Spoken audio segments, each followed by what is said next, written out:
বিসমিল্লাহির রহমানির রহিম।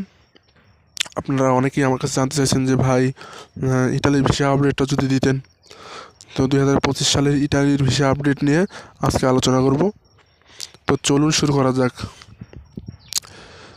2025 সাল বাংলাদেশের জন্য একটি স্বর্ণালী বছর হতে যাচ্ছে, কারণ ইটালিতে 2025 সালে দক্ষ অদক্ষ অনেক লোকবল নিয়োগ দিচ্ছে তারা। তো এই জন্য বাংলাদেশের কাছে একটি সুবর্ণ সুযোগ, বেশ করে আমাদের ইয়াং ভাইদের একটি স্বপ্ন যে আমরা ইটালিতে যাব। তাদের জন্য একটি সুবর্ণ সুযোগ যে 2025 সালে ইটালিতে যাওয়ার। তো 2025 সালে যারা ইটালিতে আবেদন করবেন, বেশ করে জানুয়ারি ফেব্রুয়ারিতে যারা আবেদন করবেন, তাদের জন্য একটি সুবর্ণ সুযোগ যে ভিসা আবেদন করলেন। এখন তো ওদের শীত প্রধান দেশ, তো শীতের সময় তো মনে করেন ভিসার রেটটা একটু কম হয়ে যায়। তো এখন যারা আবেদন করবেন, দেখা যাবে সামার আসতে আসতে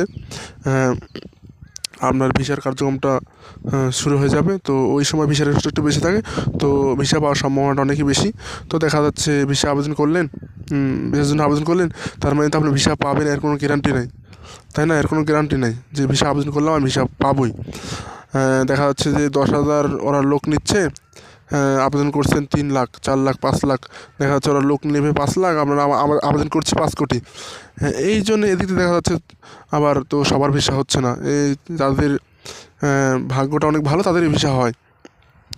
এখানে কারোই কিছু করার নাই, একমাত্র যে হচ্ছে এম্বাসি, আর দ্বিতীয়ত উপরওয়ালা। এরা এদের উপরে সব কিছু ছেড়ে দিতে হয়, মানে নিজের উপরে ছাড়লে হবে না। আবেদন করে আপনার কার্যক্রম শেষ, বাদ বাকি দায়িত্ব আপনার এজেন্সি। কার্যক্রম কীভাবে চালাবে ওদের, বাদ বাকি চলবে এজেন্সির উপরে আর আল্লাহর উপরে। তো ভরসা রাখবেন, অবশ্যই ভিসা হবে ইনশাল্লাহ। তো ভিসা আবেদন করার পরেই যে আপনার ভিসা হবে এর কোনো গ্যারান্টি নাই। তাই যে কর্মস্থলে আছেন অবশ্যই সেই কর্মস্থলেই থাকবেন, কারণ অনেকেই আমি দেখেছি যে ইতালিতে আবেদন করে কর্মস্থল থেকে কর্মটা ছেড়ে দিয়ে চলে আসে বাসায়। যেমন আপনি আছেন সৌদি, দুবাই, কাতার, কুয়েত বা বাংলাদেশে কোনো জব করতেছেন, ইতালিতে আবেদন করলেন মানেই তো আপনার ভিসা হলো এর কোনো গ্যারান্টি নেই। দেখা যাবেন 10% চান্স আপনার ভিসা হওয়ার, বা 20% চান্স আপনার ভিসা হওয়ার। কেন ওই জায়গাতে আপনি জব ছাড়বেন? কেন আপনি দেশের বাইরে থেকে চলে আসবেন? তো এই জন্যই আবেদনটা করেন, আপনার পারমিট আসুক। আপনার যখন অ্যাম্বাসি ফেস করা লাগবে তখন আপনি জবটা ছাড়েন, তাহলে সমস্যা নেই। এই জন্য যারা আবেদন করবেন একটু ভেবেচিন্তে আবেদন করেন। ইনশাল্লাহ 2025 সালে অনেক ভালো ভিসার ইস্যু হবে। তো আজকের ভিডিওটা আমি এখানে শেষ করতেছি। আপনাদের কোনো কিছু জানার থাকলে অবশ্যই কমেন্ট করে জানাবেন, ইনশাল্লাহ আমি আপনাদের উত্তর দেওয়ার চেষ্টা করব। তো আজকের মতন এখানেই শেষ করতেছি। খোদা হাফেজ।